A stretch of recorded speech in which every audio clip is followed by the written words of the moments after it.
for joining our first virtual gathering of 2022. We look forward to debating the subject of Society Acts today, expanding our discussion on climate action. This is our 10th year of TEDxGlasgow, and we have engaged over 18 million people on ideas. Therefore, it brings me great pleasure to invite renowned global experts to join our panel today with our incredible host, Susie Bruce. During the next 90 minutes, we will aim to give you more clarity on the effective actions we can all take in order to save our planet. Over the coming months, we will be sharing more ideas worth doing as part of our Make or Break year, all in support of climate action, SDG 14. Keep a lookout for these. We would like to take this opportunity to thank you for joining us. And to thank our partners who have been great supporters and advocates of the work that we do. They are leaders when it comes to evolving towards a lower carbon economy and a just transition. They are brave to share their knowledge, collaborate on climate change and not compete.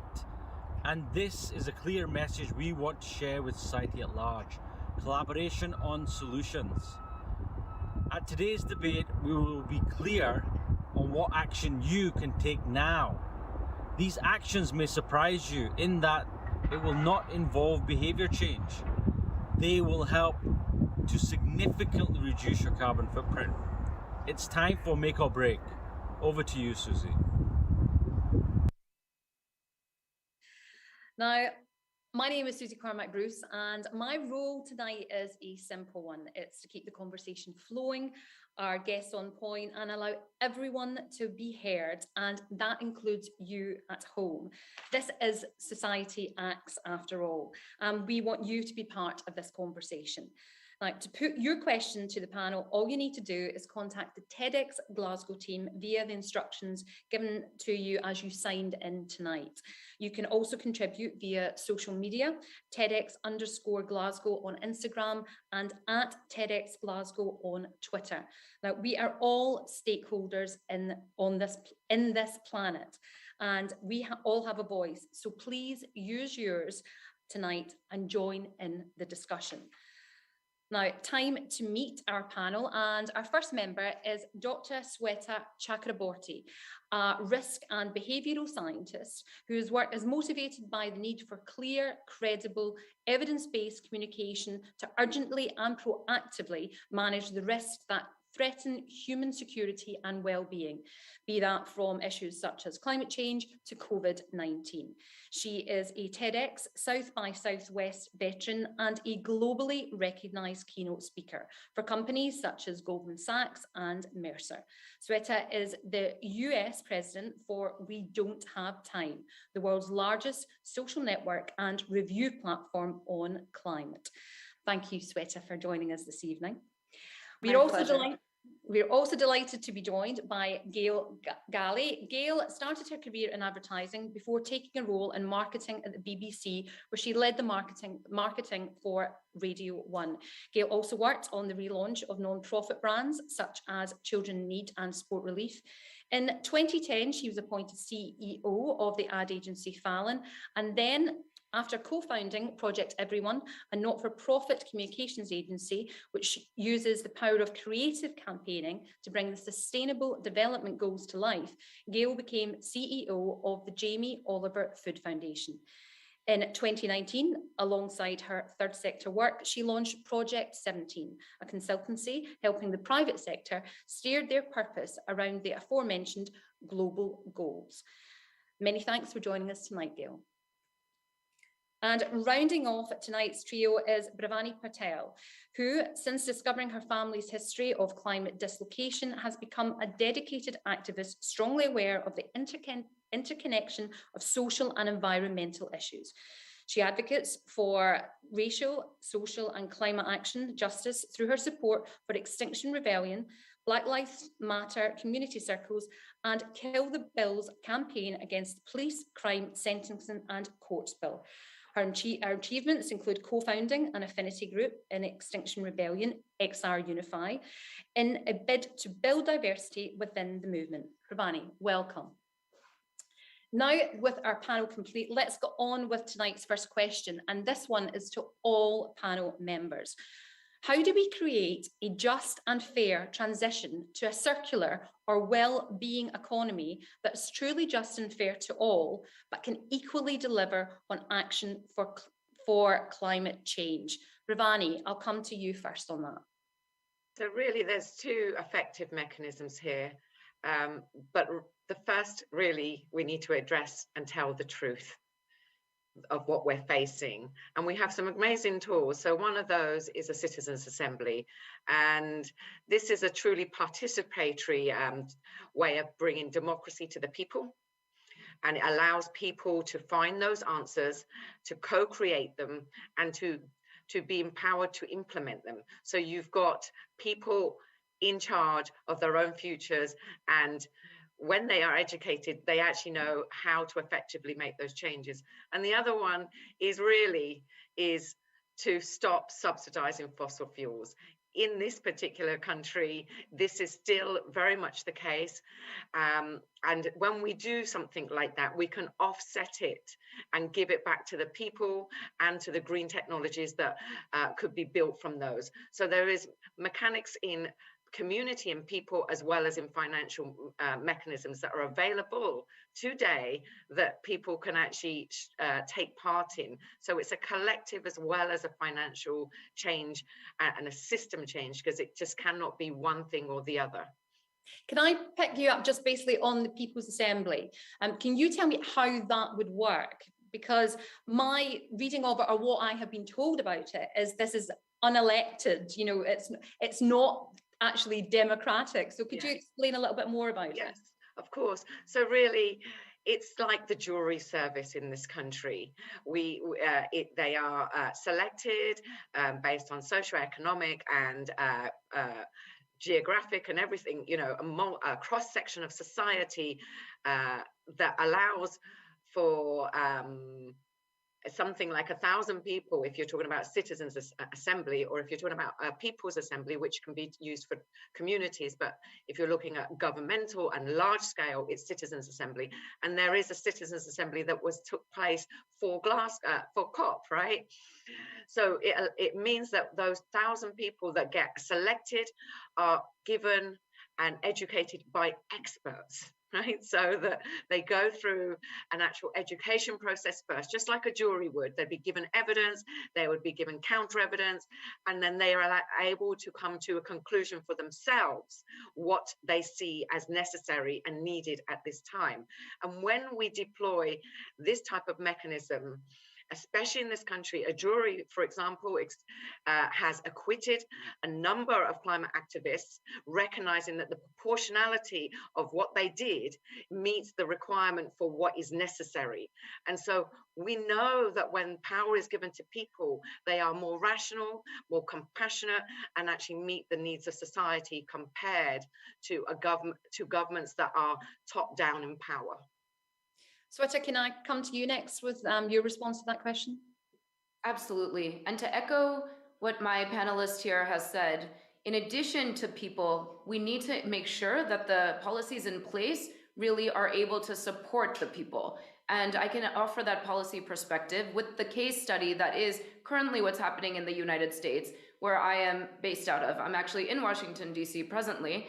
And your viewers will know that we have a massive bill that is currently making its way through Congress that is at risk of potentially being broken up. And this bill would be devastating for the United States and global climate change policy if this bill is broken up. But the goal is to still see the climate components of it pushed through Congress and made into law.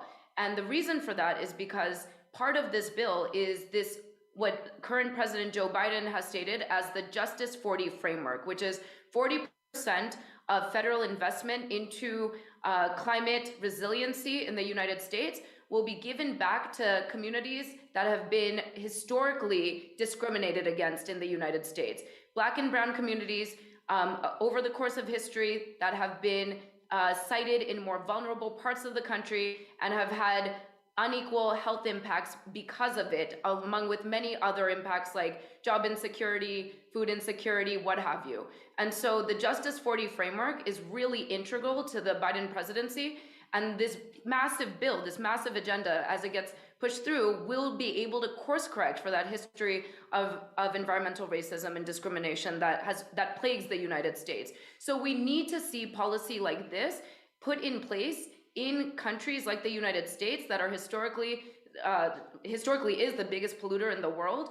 And it can serve as a template for different policies that we can then see in other historically big polluters. Obviously, it's different regimes. China is a totalitarian regime, sure. But if we, as the United States, can course correct, stop being hypocritical domestically, now we are setting up a template and really creating an example of what can be done. And this needs to be done to ensure that we have an equitable future going forward. All of this effort being put into climate policy needs to bring everyone along with it. And without having measures like this Justice 40 provision that, again, dedicates 40% of all benefit be directed towards those who have been historically disenfranchised and most vulnerable. Without policies like that, we're not going to see that equitable future. So that's the example I wanted to showcase regarding how we can achieve global equity in the climate, the transition to clean energy. Gail, what would you say to that? Well, I would say it's a massive question, and I'm feeling extremely honoured to be on the panel with my panelists, and a little intellectually under threat. So I'm going to bring it back down to Who Wants to Be a Millionaire, and enormously agree with Bhavani on the Citizens Assembly piece, because I read once that of all the answers given, the ask the expert, you know, the options you've got, ask, you know, phone a friend who's your expert, or ask the crowd, that, you know, the dramatic success of asking the audience versus asking the expert.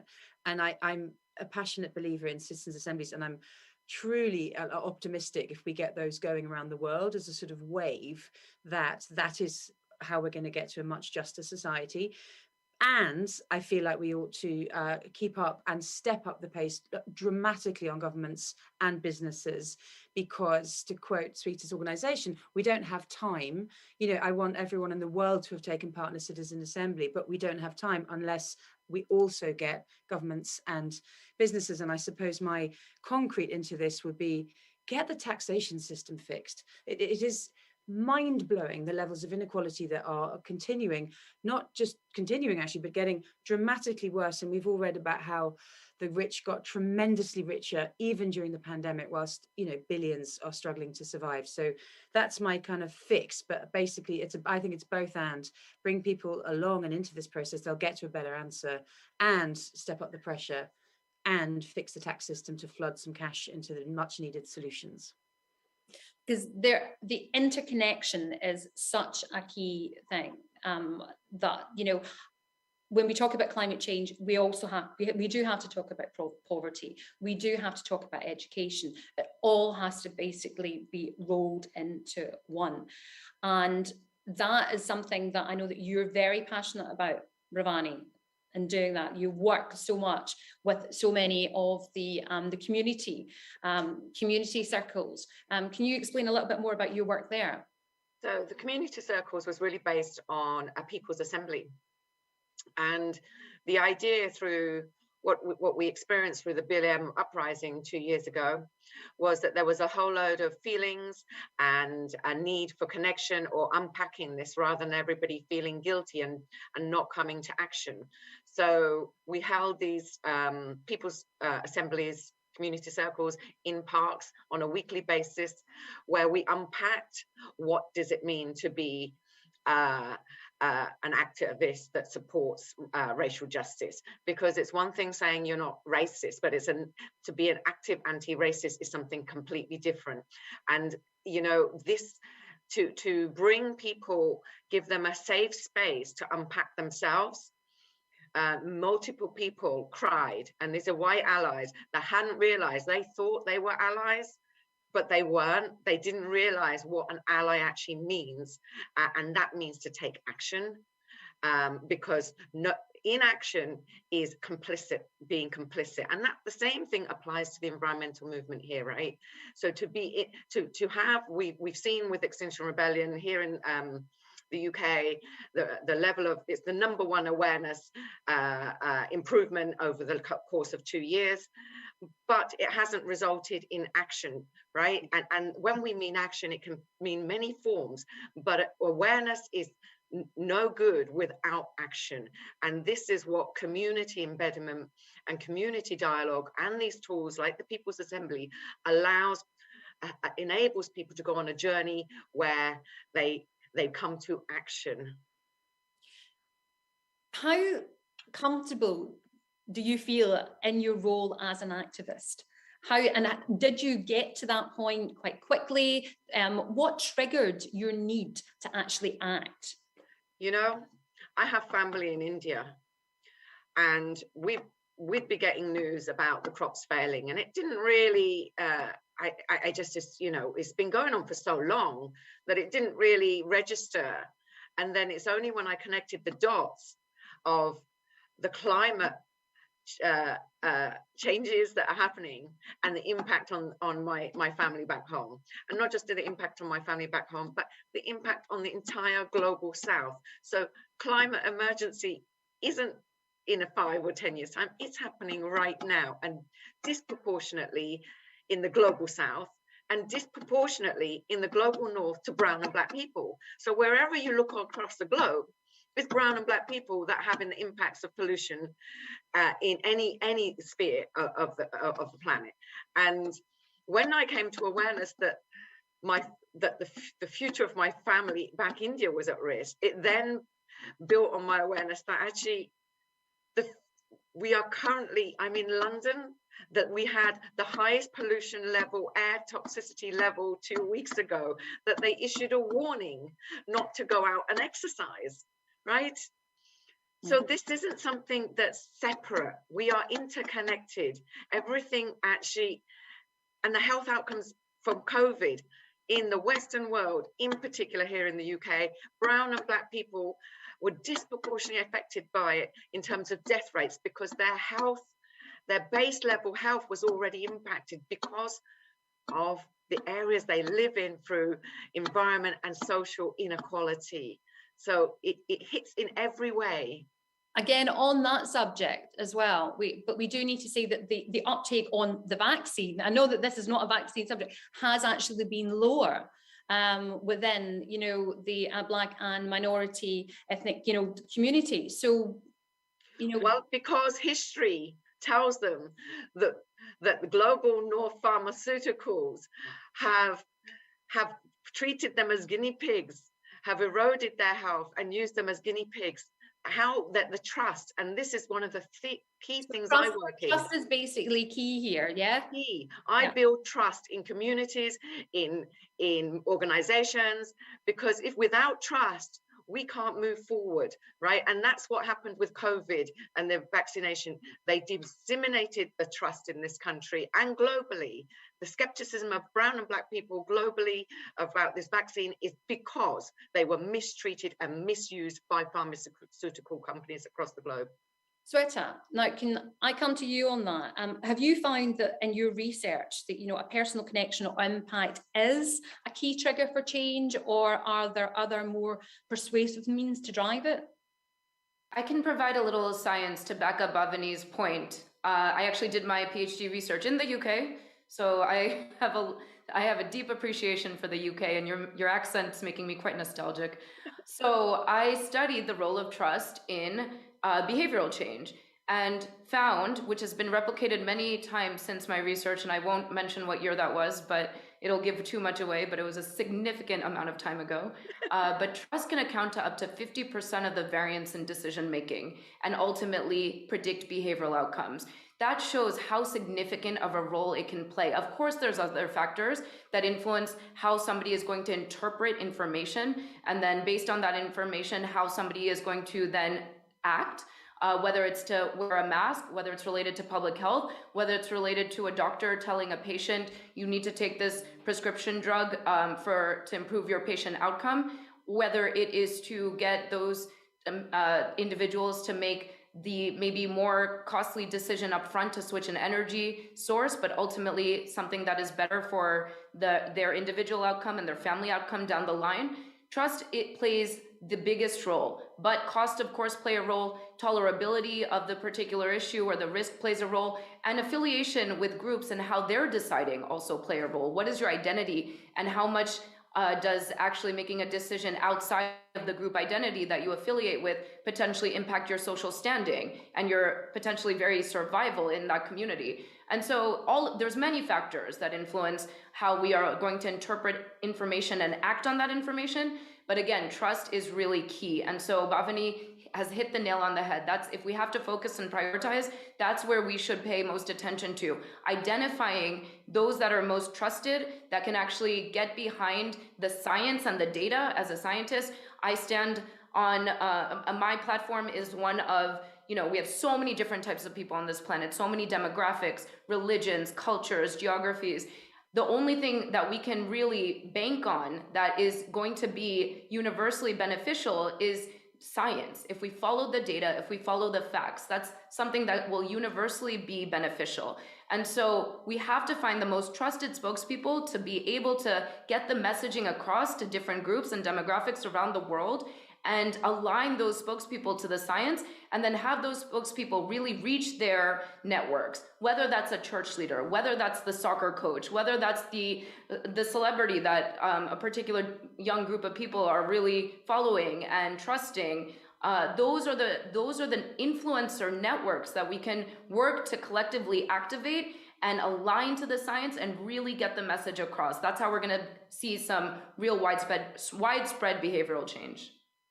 Gail, I'm going to bring you in on this one, because you, of course, did with Project Everyone, set yourself the task of engaging 7 billion people in 7 days, which kind of reflects a little bit of what, Sweta said there. So can you explain a little bit more about that? I can, and I can also come in and respond maybe a bit controversially to what she said there. I mean, obviously I'm playing devil's advocate, because I'm an advocate of science, but I'm not sure that is the way to genuinely get people to reassess what are pretty deep-seated habits and, frankly, addictions. As a society, if to be crude and color-based, the white people who've caused these problems are quite addicted to a system that puts them in charge, right, and gives us better lives than them at the moment. So I don't believe that more science and a sort of moral platform is going to get us off that addiction. What I've seen, and I will talk about 7 billion in 7 days after I've made this point, but what I've seen is, and it's probably my marketing and private sector background that plays into this as well, we need to show people that a clean world, a fair world, a just world is a better world for you as well. I'm sad to say it, but I don't think science-based, moral-backed campaigns make people change a system that they currently see as great for them deep down. Even if they say out loud, I totally get this and I really want a just transition, and yeah, we must do all of these things, but I'm not actually going to change, because right now I'm living my best life. And I think we need to make a case to say your best life, everyone's, your best life is pegged to everyone's best life, and every animal's, by the way, and every tree, and so there's a huge shift of consciousness that needs to be brought about. But I don't think that will only be achieved by getting better science into better spokespeople's hands. I think we need to always make the case of why it's better for everyone. So I don't know if that is controversial or not, but I've seen it time and time again that activists burn out, or charity workers burn out, because they don't understand why people aren't, whatever they're trying to do, give them money or change the policy, because it's so the right thing to do for the world. But I think until we get everyone to understand that it's the right thing to do for them, no one's going to change Jack, and then we're going to... May I respond to that quickly? Please. So I would say I don't disagree with that. We need to communicate the science. We can agree on what the data is, but we need to better communicate it in a way that it resonates with the end recipient, whoever that is. So let's say the audience is those that are perfectly happy with status quo. We need to understand that. And that's what we haven't done enough of, is what are the existing mental models, and that's as jargony as I'm going to get with this. But what are the existing perceptions? What are the existing beliefs that exist in the individuals we're trying to communicate to? And then where does that actually compare to what we know the reality is, where the data is, and how do we close that gap? That's the point I'm trying to make, is that no, definitely just communicating the science does not work. That's where we, even through trusted spokespeople, that does not work. What we need to do is recognize what the existing perceptions are and identify messaging that is strategically targeting closing the gap between the reality of the data and the perceptions and the various perceptions that exist across so many different demographics across the world. And then who are the right people to communicate those messages once they have been strategically developed. That was the point. I got it. And it links, that tees me up quite nicely to discuss briefly 7 billion in 7 days for the goals. The reason I think that we, I mean, look, we didn't do it. We didn't reach 7 billion. But I think we reached 3.6 billion in 7 days, but it still wasn't bad. But we were fueling optimism. And I think that's why we managed to get people's attention, you know, governments, media, people to give us media, business to give us money and advertising space, because the SDGs, the global goals, represented a plan, like an optimistic plan for the future that people saw, and we made sure it was colorful and exciting and multilingual and multicolored, but people saw hope. That's the world that was, I think we're in a much worse place now with people's appreciation, or you could say better, because there's better, I think there's more understanding of what a grave situation the world is in. But I think it was beginning to percolate then that there were, you know, significant problems, and this ring of 17 goals gave people hope and optimism, and we just pushed that like crazy. And I think that is our role, I think, in the ecosystem at Project Everyone, is that we keep pushing the optimism like crazy, whilst behind the scenes trying to make sure that the accountability is happening and the actions are being supported, and certainly the activists are also being uplifted. But without that hope and optimism, I think you can't shift anyone. And that's always my personal tension in this work, is that some days, we all have them, you wake up just wanting to scream at whoever your target is that day for like, what, we don't have time, you know, how can you not see that? But we also have to say, and won't it be great when we can try this or try that? And back to this citizens' assemblies, I think that's where they can create such energy, because no activist, no leader, no climate change kind of pioneer has the energy to bring the whole world with them, but the whole world probably has the energy to bring the whole world with us. But we need to bring them on board, and you know, I think fueled by energy and optimism and science. Ravani, I know that you wanted to jump in there, so. Yeah, I wanted to really mention something about the disproportionality of responsibility here. So when we talk about inspiring people, you know what, the Global South doesn't need to be inspired about what they need to be doing, because they're doing the best that they possibly can, right? So let's talk about saying, yes, we need to inspire people that are comfortable, right? And so we've got to shift them in that consciousness of that comfortability, which you kind of drew on there, Gail, right? Because unless you can see the fragility of continuing business as usual, and that your children or your grandchildren or even yourself in the next 10 years is going to face the equivalent of wartime rations, the equivalent of having to look after each other in ways that money cannot solve, because by then money's not going to be relevant. The only people that can support you is community. So it's in unpacking that identity of what can fix it, because I personally, I feel that there's a lot of middle class people in the North that think that they can buy themselves out of any trouble. And this is what I mean about, yes, we need to inspire, but we need to be telling the truth, right? The truth is what's missing, because it's so easy to continue your everyday life. You get a bit of truth and go, oh, well, it's not going to be affecting me, and I can move it back in my consciousness and keep making my cup of tea and off I go, right? So this is the interchange, and I call it like a Venn diagram. You've got inspiration, you've got truth telling, you've got action, and all of those things have to come into an interplay within community, because once you get it that into community, you can mobilize through many people. because they feel they own the dialogue and they feel that they actually can make a difference. Because at the moment, we have society set with the top down, where governments are making all these decisions and people feel so disempowered that they just think, a lot of my activism, people are like, well, there's nothing I can do because look what they're doing over there. And it's like, well, actually, while they're doing that, let's do a plan down here. Because if we can get 1 million and 1 billion of us doing what we think is right, see the people up there, there's only a few compared to us. And if we can get ourselves moving, they will have to listen. And I think this is one of the number one things that the challenges here in the UK is to bring people to awareness that they actually do hold a lot of power and that they can be effective. But in order to come to that, they've got to communicate with each other and be given the tools. Yeah, but what I think one of the other arguments that lots of people, and it's a very basic argument, is the fact that me buying an electric car or me buying swapping my gas boiler isn't really going to make that much difference when China is still heavily polluting the planet with coal. Russia is building its pipelines. How can little old me making little changes actually affect what's really going on out there? I don't mind. Yeah, go for it. Go. I just wanted to come in on what you're saying and to agree with you about this this universality point about money can't buy you out of it. And I'm really hopeful that the pandemic has taught the comfortable, as it were, that global shocks hit everyone.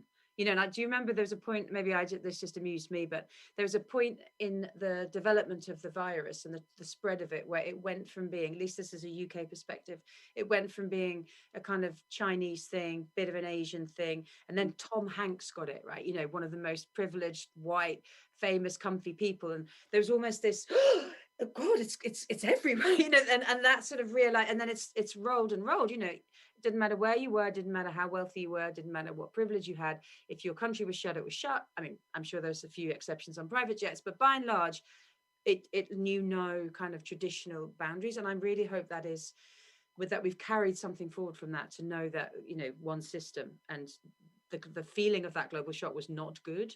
So that's one thing I took from you there. And then, God, do you want to respond on that particular point? Yes, because the particular point I have about, and this is what I meant about education and telling the truth about COVID, that this is a man-made impact for our climate, right? Our climate is responding to the way that we've been treating it, right? And so it's kicking back at us.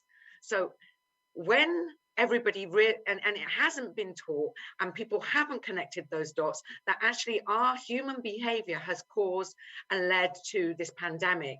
And it's this critical piece of information that if we can get through to the psyche of the population globally, that people will go, I don't want any more things like that happening to me.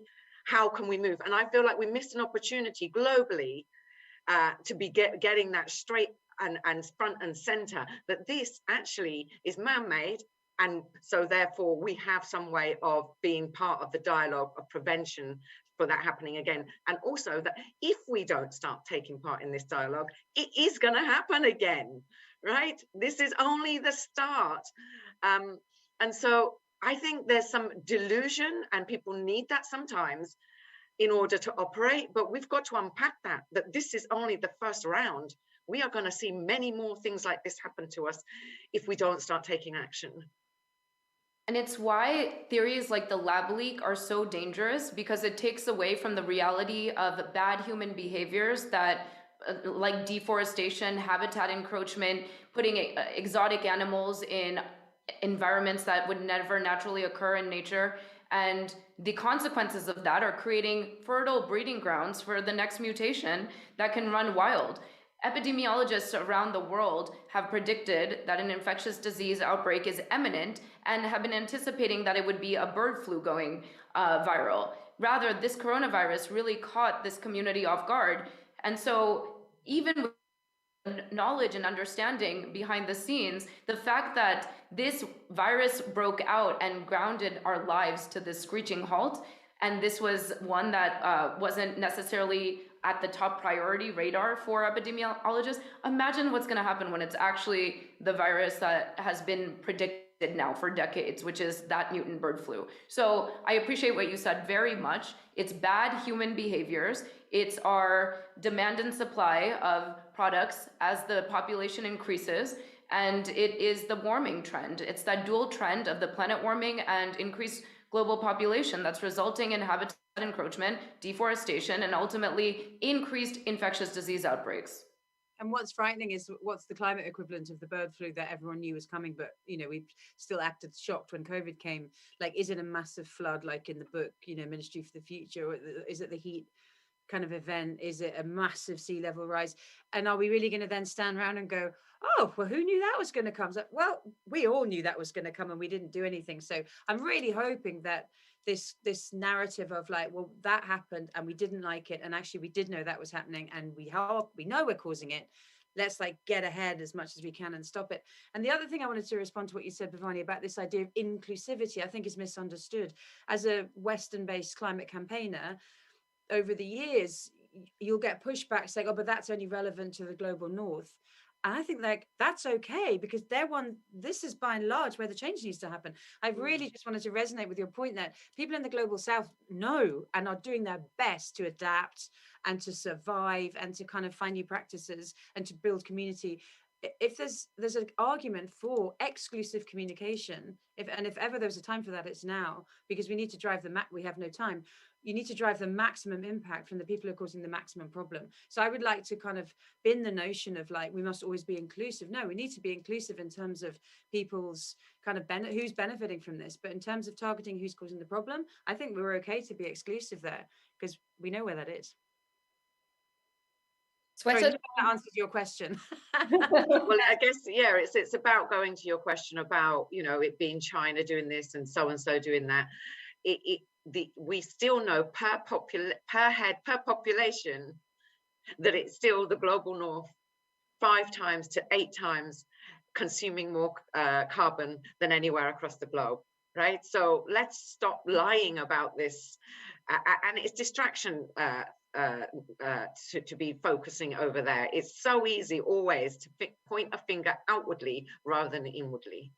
But what about people who inwardly would like to do something, but it's personal finances that are the issue? Because we need to address, the issue that the fact that it's expensive. Going green is actually out with some people's reach. They would like to do the right thing, but they simply can't afford to.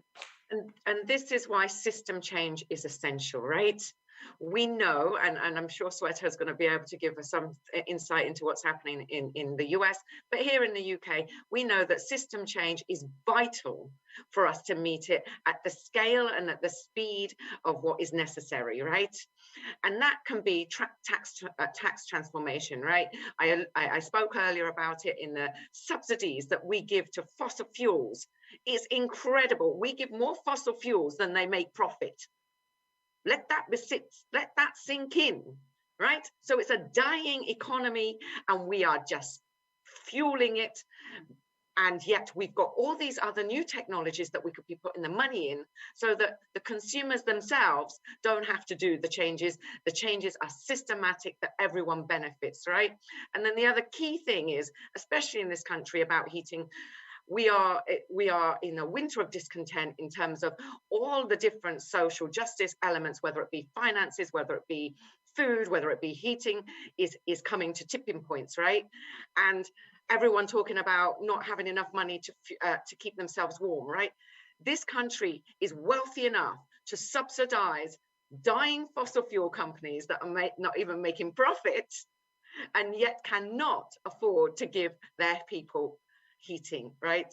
So there isn't this illusion of capitalism and corporate greed and friends of friends who all keep this chain going needs to be broken. And the people there is enough money, so never make a mistake about this just transition. There is enough money in the economies globally to have a just transition. It's just that the powerful want to keep lots of that money for themselves and give crumbs to the rest of us so that we feel we cannot enact or make those changes. Someone once said, I said that once, like, surely there's enough money in the world. And someone said, there's enough money in Switzerland. Like, you know, you don't even have to go global. There's enough money in one country in the world to solve it. I agree with you. If we can't afford to go green as a country, like, let's talk about our country for a sec, then let's subsidize people to go green, you know, whether that is through, you know, basic universal incomes, system change, like you say. And I learned another one of these crazy anomaly positions just this morning. My husband had read something about how the EU, which is supposed to be doing really good work with its Green Deal and you know, leading in many ways, is subsidizing the airline, or not even subsidizing, forcing the airline companies to fly something like 100,000 ghost flights a year to keep the routes open and viable, so that all those states seem perfectly connected. And the airlines are asking not to do it because the airlines are saying it's incredibly unprofitable. We can't afford to do it, and the EU is mandating and subsidizing it for what? You know, it's properly insane. So it does all come back to your very first point, Bhavani, about transparency and telling the truth. Like, we need to unearth all of this stuff. All of the stuff about where the money's hidden, all of the stuff about who's getting subsidized, which industries are being propped up.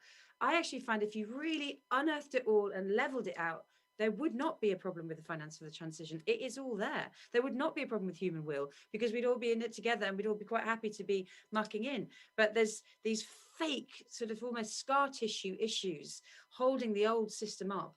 And I don't know whether it's a global shock that's going to cause it, or citizens' uprisings, or inspirational leaders. And I suspect it's all of the above. I think everything has to happen at speed and scale, starting with transparency for sure. So whether you want to join in on that?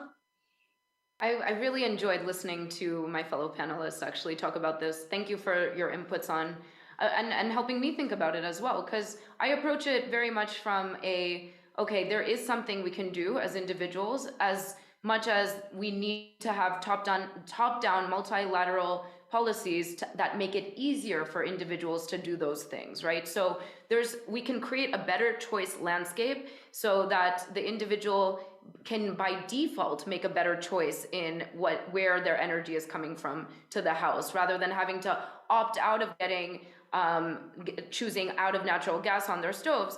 If they really don't want electric, they have to go out of their way to opt into natural gas for their stove tops. Those are different landscapes that we can create as in collaboration between the private sector and policymakers, and we can do it at the community level all the way up to multilateral governance and across so many different choices that impact an individual's decision making around the environment and how an individual is going to interact with the environment. So we need to improve the choice landscape so that people can default to better decision making. That's one. That's that systemic change that I heard Bhavani say loud and clear that I really agree with.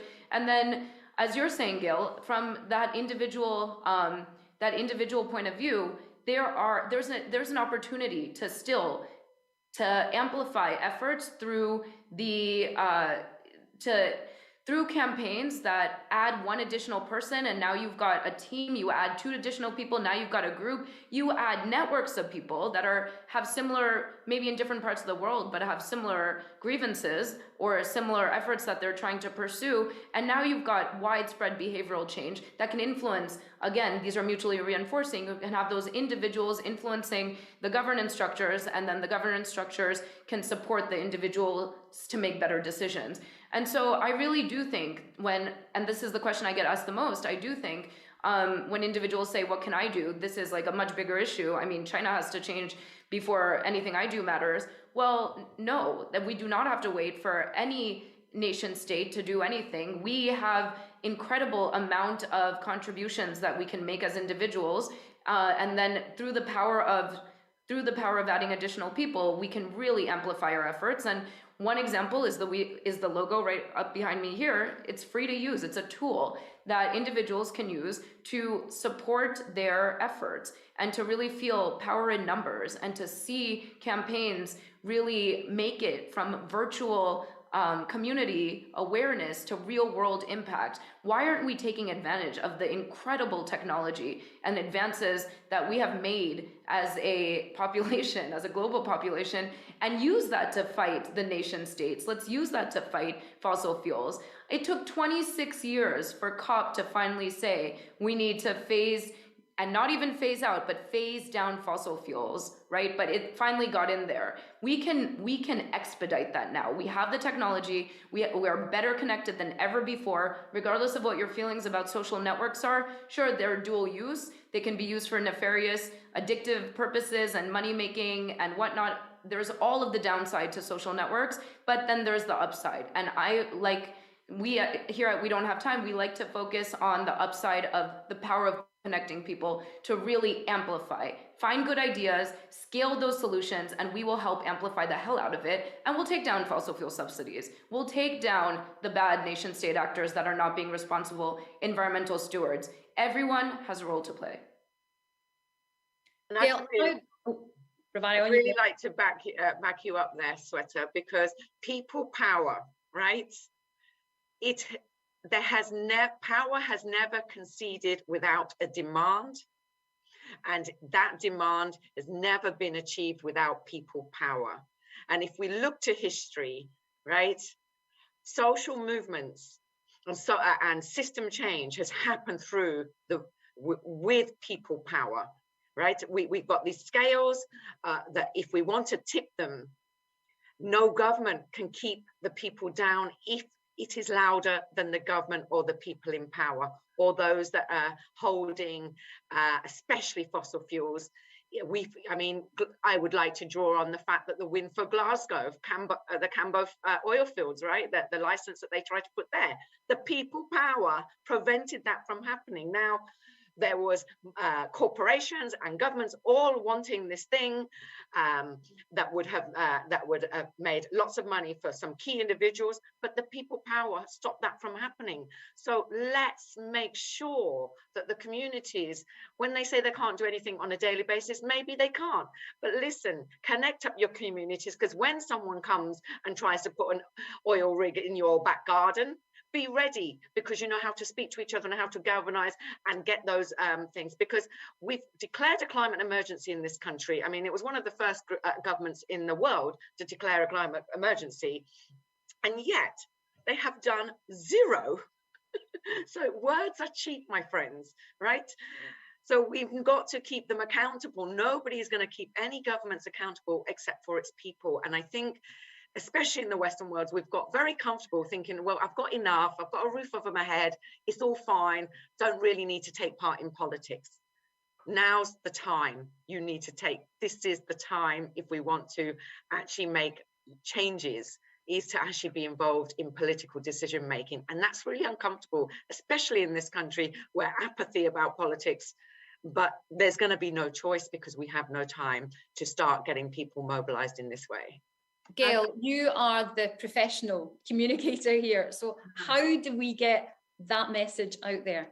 Well, I've just looked up a stat, and it came from a friend who's in the same Extinction Rebellion movement as my panelist has been, and it's really mind-blowing. So I'm going to raise it here. I'm sure you know it, Bhavani, the 3.5% rule, which is that there's never been a time in history when 3.5% of the population have taken to the streets and then that change hasn't happened. So there's never been, and that's not a lot. 3.5% of any, you add up all the activists, you add up all the young people, you add up all the kind of leaders. That's achievable. So I'd only found that out quite recently. I love that statistic, gave me real hope. And I think absolutely you saw it really live and potent in Glasgow. You know, that is why Glasgow was the success it was. That combined with the fact that, you know, Indigenous people came and spoke for the first time, young people were included in a way that's never been included before. So I think we have a model now for how to do it, and that was Glasgow. Credit to the people behind it, including you.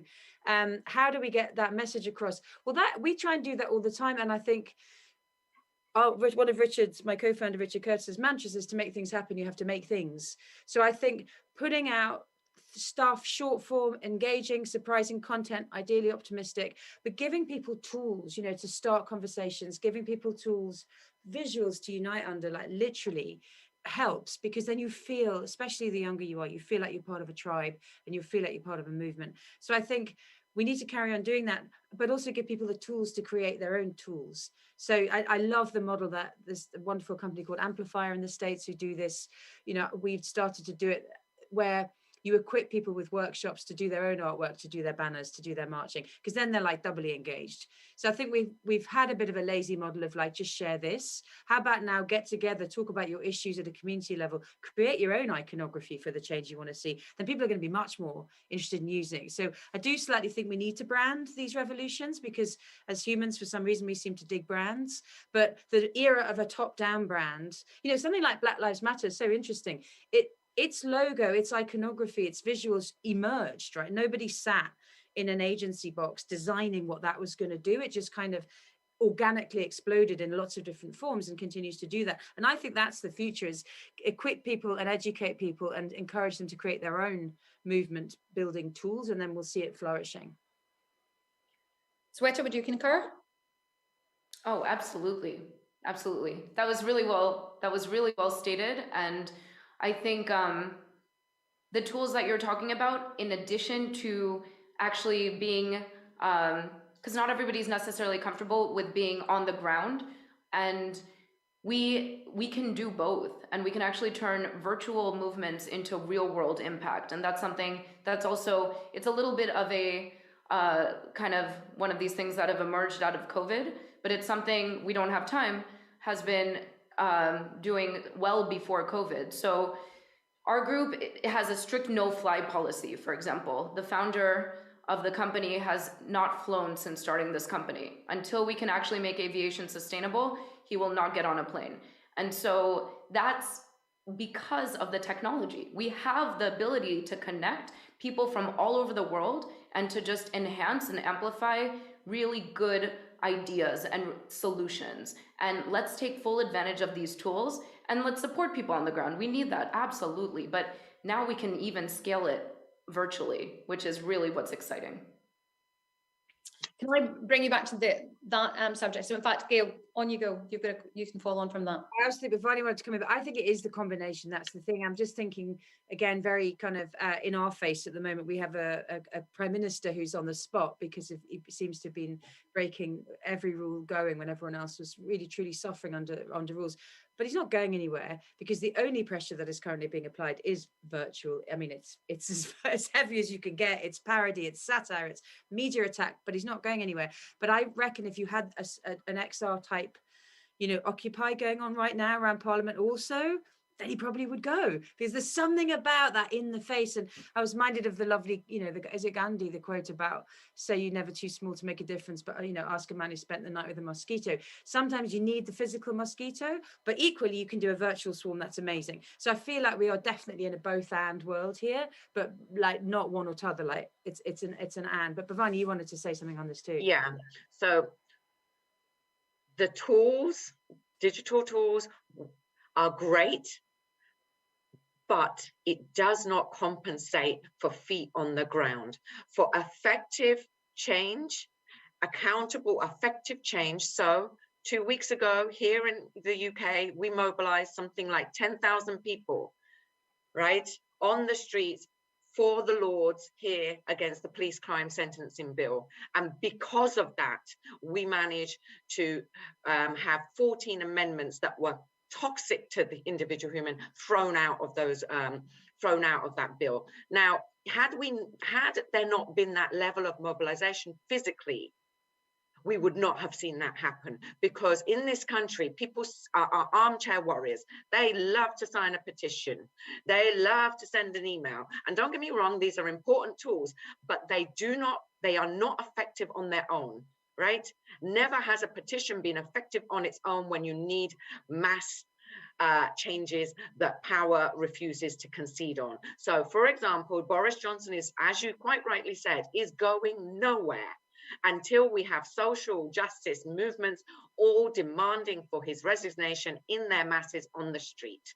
It's as simple as that. He will be able to reinvent himself time and time again. And the reason I say this is because when you have a disenfranchised population governing, you cannot govern a disenfranchised population that wants to take the streets. So it is our, as we should have been shown by the Indian farmers in India, they took it for a year. They were still, I mean, Modi, my gosh, I mean, there is no government that could have kept it going to that extent. Here in this country, you have an occupation for even one day of 100,000 people, governments and people are toppling, right? So please, yes, by all means, these tools to help us coordinate, communicate and galvanize and get effective, yes, but it does not compensate for the feet on the ground, because without the numbers on the ground, very little has ever been achieved. And we see that through all the movements. If you look at suffragettes, the changes that suffragettes got, Martin Luther King, Gandhi, there has been never a civil resistance movement that has been effective without the feet on the ground. It's an A and an A, isn't it? It's the awareness and the action. And I suspect the digital side of things is how you get enormous awareness quickly. Like, you know, with the goals, you know, these things can spread like wildfire, and they have to. And then the action is probably driven, as in the outcome, is driven by the feet on the ground in support, but not always possible, especially in COVID. It won't be possible perhaps at COP in Egypt, but so we'll have to go really lean heavily into digital and get the feet on the ground elsewhere. But I think they do complement really well, but it's awareness and it's action. It's got to be, and this is what I meant about having that education, but coming to action. And action is, it's multi-layered to taking people. And when I talk about trust and I talk about moving through to action, it is meet people where they are, really establish where is someone, where is a community. Because if you're trying to start up here with a level of education and they're down here, right, you're going to just miss it. It's just going to go right over, right? So to actually meet people where they're at, in terms of their understanding, their knowledge, and even maybe what they're willing to do, right? The amount of people I've met and I've worked with in communities that weren't really willing to do much, but to turn up to a conversation in a people's assembly and listen. And they thought that's all they were going to do, is turn up and listen and then be gone, because it would bring them to feel like they've done something. But that is when that golden opportunity arrives. If I had sat there and gone from this level, I would have disenfranchised them, disengaged, and they'll have never come back. I make very clear and assess very quickly where my audience is at. Because when we understand that, we know how to take them on a pathway of a journey, because everyone's got to go on a journey, and different people will go on that journey at different speeds, and we'll need different tools. And as long as we respect people's journey, there's none of this blaming and shaming people. We've got to take people on a journey at the pace that they're ready to go and build that trust, because once the trust is built, it's got more roots, and you can mobilize in a faster, more rapid way when you do it that way. If you don't build through trust and you go and don't meet people at where they are, then you lose those roots very rapidly. So you have to keep doing the same thing again and again and again to engagement. But if you create those roots really deeply, then when you need it, it escalates really fast. So I really, especially with you, Sweta, because of the whole work that you're doing in behavioral science, I really welcome some of your knowledge on this subject, because I think there's a lot to be learned there. Yeah, absolutely. I was going to ask you, is it basically the winning of hearts and minds? Is this the way that we can basically build this trust? It's not just hearts. Oh, sorry. Oh, no, go ahead. Not just hearts and minds, it's shifting consciousness, okay? Because if your consciousness level is here and your heart and mind is here, we're not going anywhere. We're not going anywhere. We're going to be at stalemate. Because everyone says they don't want to be, everyone agrees that they don't want to see climate collapse, right? But that's not helping. There isn't a person that's going to say, yeah, I want to see climate collapse, is there? Yeah, really love it. Super. Like I'm sitting down waiting for it.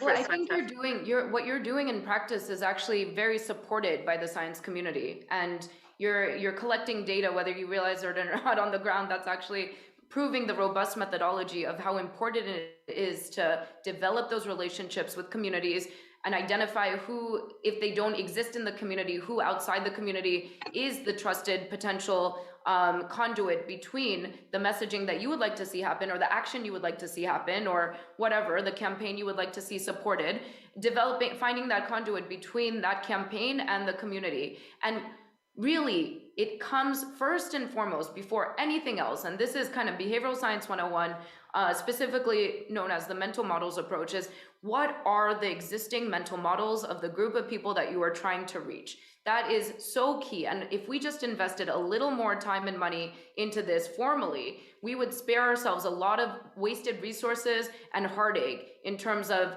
having behavioral outcomes that we didn't anticipate or we weren't predicting. So it's so worth our time to what you're doing, Bhavani, kind of without even having it in any formal way, perhaps, but actually finding, identifying resources, and they're really cost effective. This is not an expensive thing to do, but taking the time to map out those existing mental models in these populations that we're trying to reach. What are their beliefs? What are their identities? What are their hopes and fears? What do they know or don't know? Are there beliefs that are actually wrong? Could we say that they're at odds with the science? Or maybe they're just priorities are different. It requires taking the time to understand the mental models, the innate perceptions, the schemas, whatever you want to call it, of those that you're trying to communicate to. So that's step one, and it's never done. That's unfortunately the truth of it. It's such a simple prerequisite to successful communication and behavioral change, but it's just one of those things that is first cut from a budget, if it's even in the budget, or it's just thought of as something we can gloss over. And then next thing you know, you're communicating to a group of people that could really benefit, again, from co-creating solutions, or get behind supporting some bigger issue, and you've lost them. Like you said, Bhavani, you've lost them because you started here and they were here, or vice versa, or there was just something that you didn't even consider that was preventing the support that you were looking for. Let me give you one example. I'm on the board of EcoHealth Alliance. It's the largest surveillance and mitigation not-for-profit looking to prevent infectious disease outbreaks in the world. And there were increasing outbreaks of Nipah virus in Malaysia, Indonesia, that region of the world. And nobody could figure it out. Everybody was scratching their heads as to understanding why these particular communities were being so, were disproportionately suffering from Nipah, which is a highly lethal disease. And what was found out is that once they actually went to the communities, had field epidemiologists go to the communities and have conversations with those who were collecting sap from palm trees without lids on these collection bins, that simple intervention of putting the lid on the bin, which never would have been understood otherwise, because you have all of these, you have different groups that are trying to improve public health outcomes in this part of the world without ever going and having these conversations and seeing what's uniquely going on in the community. All it took was a simple intervention of putting the lid on the bin so the bats that carry Nipah virus in their saliva wouldn't come and lick up the sap and then transfer Nipah virus from their saliva into the actual collection bin. Simple intervention, and it just blew everyone's mind. It was the example that was used in EcoHealth Alliance and to all of the partner virology networks that were involved in trying to mitigate against infectious diseases.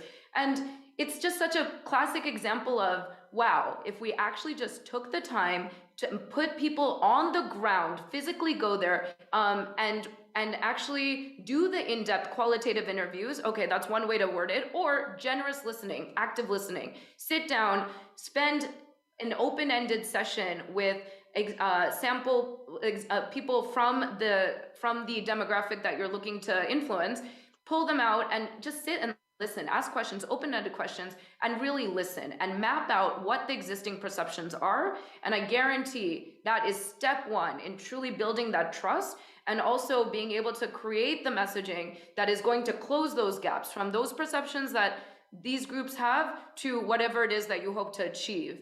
And so that is something that I hope we see more of as we go forward. It's simple, it's cost effective, and it's incredible how much it influences behavioral outcomes in a positive way.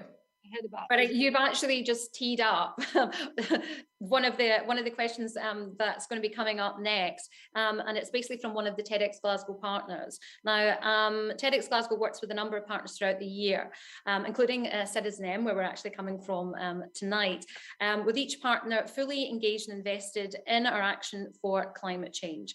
Now, we have two joining us tonight, with Dr. Liz Wilkes from Asia Paper and Pulp, and Sarah Katz from Ramble, waiting in the wings. Now, are we going to be able to see them on screen now? There we have Liz. So Liz, what would you like to ask our panel? Well, it's been a great panel session so far, and I found it really, truly inspiring, honestly. And it's really nice to hear you talk about the global north and south, because quite often that's not always discussed, I think, from my experience. I think one of the biggest learnings for us as a company is that truly sustainable landscape works at its best when we engage with, trust, and empower the community in moving to sustainable practices. And we've certainly seen this from some of our experience with our integrated forestry and farming programs. For the panel, I'd like to ask, what best practice have you seen when the private sector engages with communities at large, and some of the impact that this can have? Who would like to go first with that one? I've got one that just comes to mind. I don't know if it's the very best, but it's an example of a private sector company who, okay, to restart the answer, it really annoys me when you catch companies doing the minimum viable product, as it were, to like not get caught or not get called out, or to hit, you know, whatever ESG target they've signed up to. I get really excited when I see a company that's gone into like maximum viable impact. And so the one that it's in my mind, and it's probably because I spoke with them quite recently, but the company Mars, who's a big US, obviously food and pet care company, they are doing an extraordinary amount of restoration of reefs. And the way that they do it is to go into community, see the reef damage, hear from the people who depend on the reef, work on the reef, and restore it, not just to reef health, but also social impact, so that people can have jobs that are based on a healthy reef rather than jobs that might be based on overfishing it, killing it, or tourism or whatever. So I just think that it's got a good name. It's called Hope Reef, because they have begun after us. And the other thing I like about this project is it's sustained. You know, they did not just go into that when it was fashionable and then get out when the money ran out. You know, that I think it's been going for over 10 years, which is, if you're talking about long-term environmental restoration, you need that. But it feels to me like they've done it with the community. There one in Indonesia and now one in the Maldives. It feels like they've done it really successfully with the community. And I think that the other one I'd mention that space is Iberostar, is a hotel chain who work in the Spanish-speaking world, equally working very much at the intersection of tourism and the local community. So making sure always that they're doing a combination of supporting the local fisheries, supporting the local kind of building service industry, and also educating their incoming tourists, which I think is where often businesses fall short and miss an opportunity. But they have a whole education program for people used to coming through the hotel. So they're just, as I say, I think there's a ton of great examples. They're just two I've seen in the ocean space that are doing great work, I think. Can I be a bit controversial there? I'm sorry, but I'm going to call out Mars as a company that's greenwashing by doing some reef work over there when they're one of the biggest polluters of plastic and production of plastic. We cannot be giving them brownie points on a panel like this. It is inconceivable that it's like having a tap running and putting a bucket with holes and going, oh, well, I'm plugging the holes. How good am I? Instead of going to the source and stopping that tap running. And it's the same for me when we talk about the tourist industry. You know, are you still accepting tourists that catch a flight to your venue? Then stop that, because you're not protecting your local people. You're not protecting their environment at all. You've got to go to the source of this. So I really struggle with some of these projects that kind of come up, and I know what the corporates inevitably manage to do this, because they try to go, okay, we're going to put something nice greenwashing over here. How fluffy and lovely are we? Even though over here we're doing 10 times more, 100 times more impact, but look how good we are over just in this little bit of the work that we're doing. I don't need them to be doing that. I need them to be stopping what they're doing. So any tourism, hotel chains, or anybody that's listening here, if you truly are green, do not accept any traveler that's got on a plane to come to you. That's what's called effective green strategy. I don't want to hear about mangroves and protecting. It's not helping because they're still getting on speedboats and doing their ski jets. It's, yeah, I appreciate that the effort and stuff like this, but I've seen corporates reinvent themselves time and time again. Look at what we have in this country. The Science Museum, Shell, for Christ's sake, Shell, the oil company, is sponsoring the environmental science exhibition, right? Come on. And this is what I meant about shifting consciousness, right? We've got to call it out when we see it. Let's not let the corporates get their foothold back into the system to extract more from us in our carbon footprint as well as capital, right? And then the other key thing here is, if, from my perspective, if you want to see a good, and it's not perfect, so you can also be devil's advocate back to me, guys, is Ecotricity, which is it's a company here in the UK that saw the need for generating electricity through eco technologies that are available. And what they've done effectively is start off small and reinvested all their profits to increase their network and keep increasing their network, So they're getting to a point where they're at a tipping point where they can actually reduce their cost of their fuels to people. So initially it was meant that it was a little bit more expensive to have them as your supplier, but there is people in this country that can afford to be taking the burden of cost of the transition in order to support this transition to get to a tipping point where the economies of scale then benefits everyone. So when we see something more broad ranging and then becomes more inclusive, then yes. But this piecemeal thing that, look over here, I'm doing something really nice, but over here I'm doing something really dramatically bad, but I'm not going to show you that. Keep focusing over here. So thank you for sharing and listening, and I do find it difficult to challenge and call out stuff. So you challenged and called it out very well. I think we'd have a very interesting panel and debate about the pace, the role of corporates in driving change and honoring some progress rather than perfection. And we can definitely agree on Ecotricity. I agree, it's a fantastic example. I would add to this, greenwashing is of course egregious and rampant.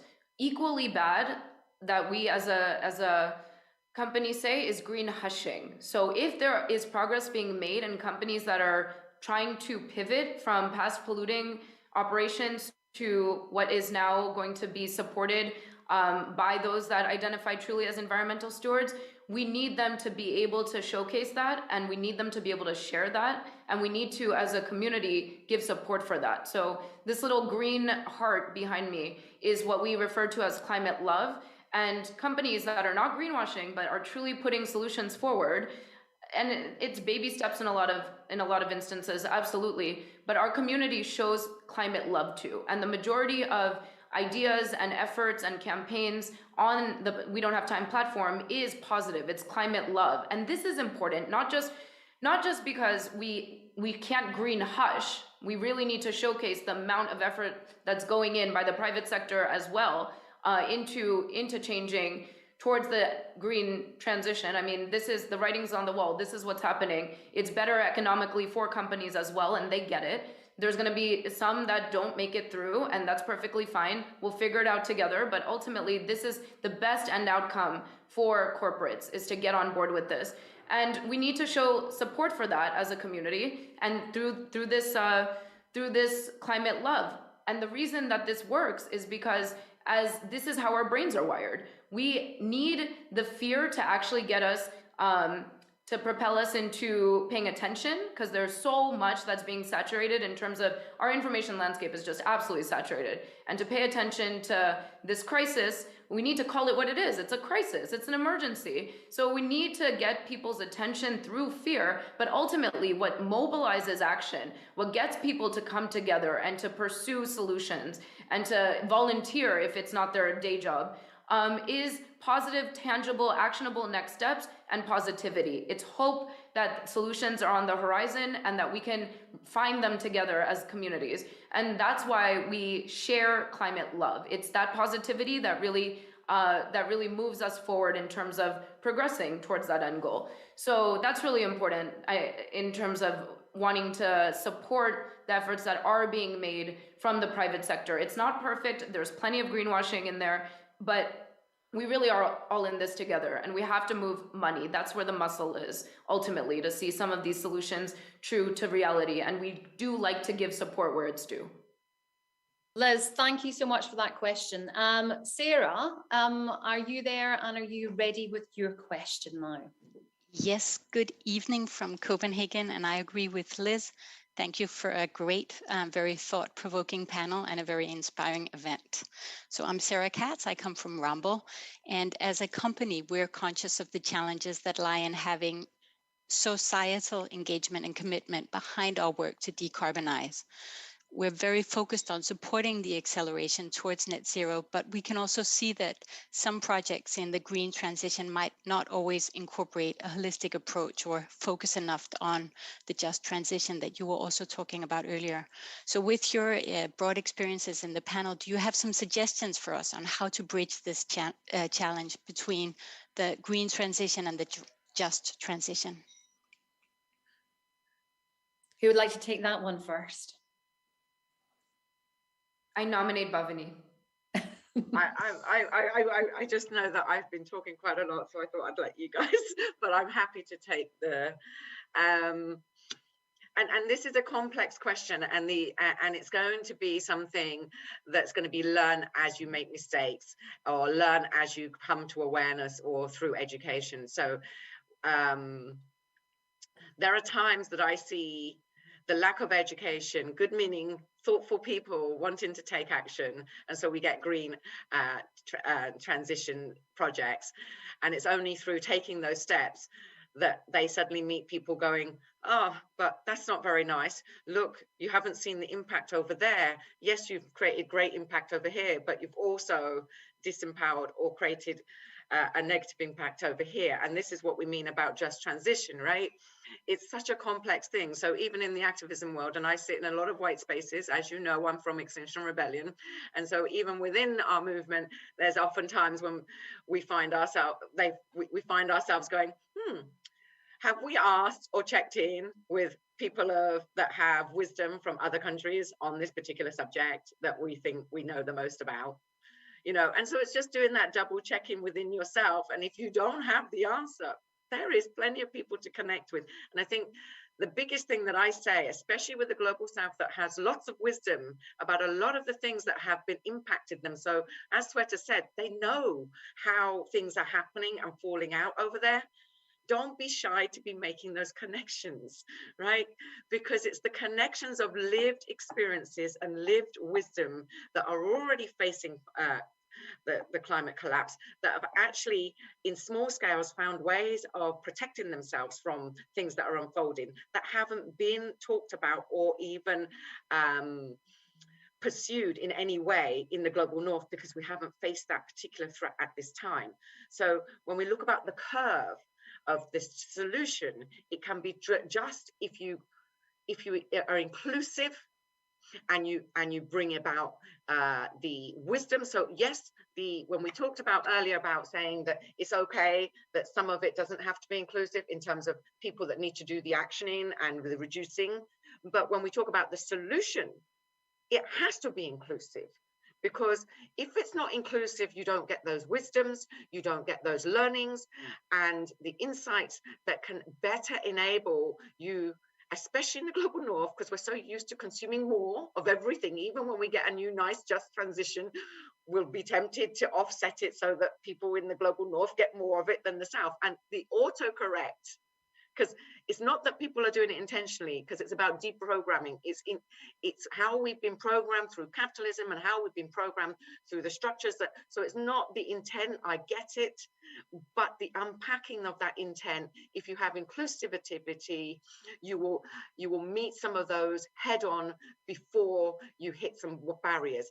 And a just transition does include, and this is my work when I talk about racial justice, why it's front and center of my work, is that concede power, share resources, and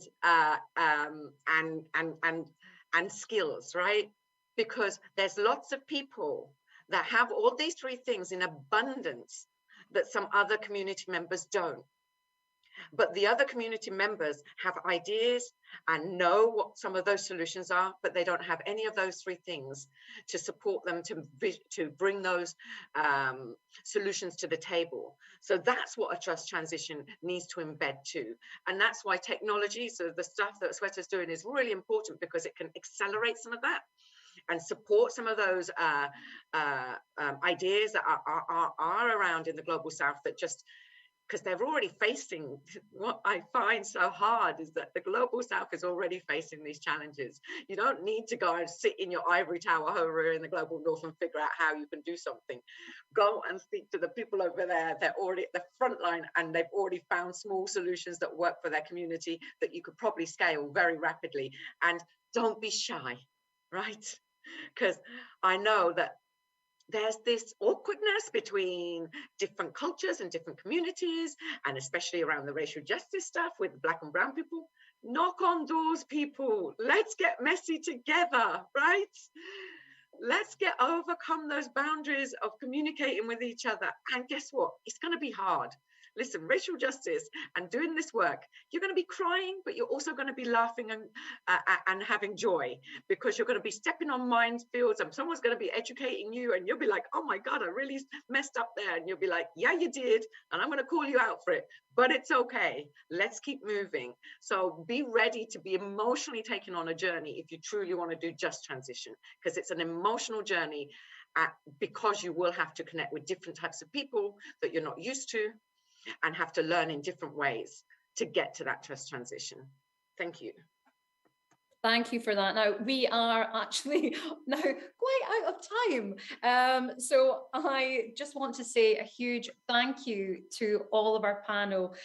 You've made my job incredibly easy tonight, because you have just sparked off each other so incredibly well. But thank you so much. But I do want to ask one final question of each of you, because, well, this is Society Acts.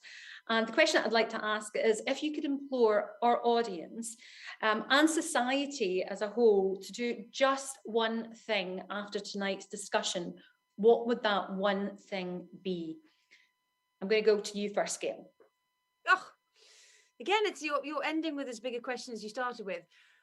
Well, it's top of my mind at the moment is nature.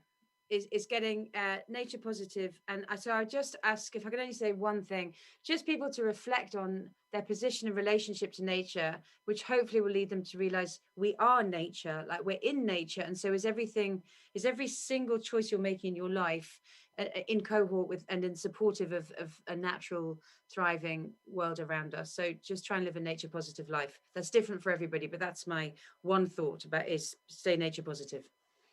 Ravani? Go find out what you're inspired about. Lead through what is your passion. And whatever that passion and inspiration is, then go and see how you can make a difference to the climate crisis. Because when you lead through passion, it will serve you not just in bringing you joy, but also you will be very effective when you walk that journey. And finally, Sweta. Okay, I'm gonna cheat and do two, but the first one's really quick. So very easy, tangible action step to take. Download the We Don't Have Time app, it's free, and just open up your universe if you haven't already. See how many cool campaigns are on there that you can get immediately involved in, and you can support really good climate actions and support scaling them into real world solutions. So that's one. And two, with my behavioral science hat on, I challenge you, and this is something every individual can do. The same way you would be aware of your breath when you are practicing yoga or you're meditating, take a moment and raise your awareness to any snap judgments that arise during the day. And this can be about anything. It can be and immediately seeing a label on a food that says GMO free and wondering why that makes you feel that it's safer.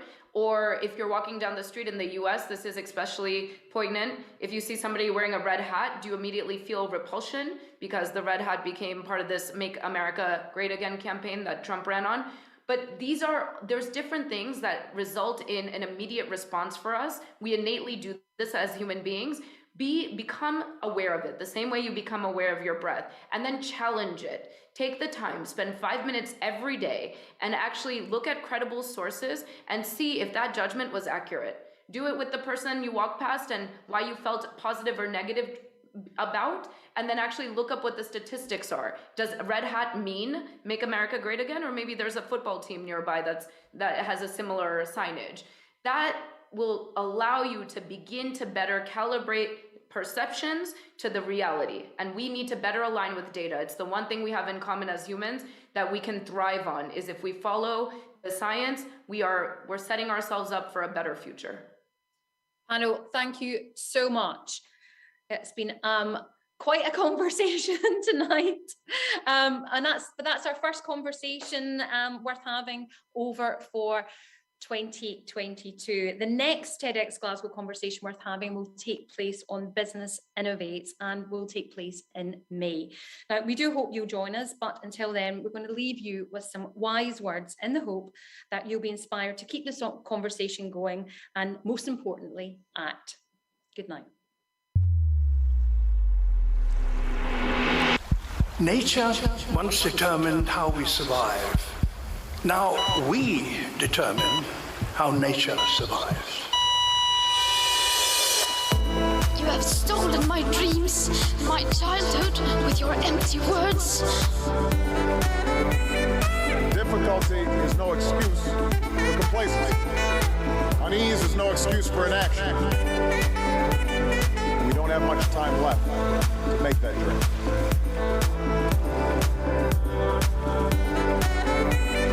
Right now, we are in the midst of the Earth's 6th mass extinction.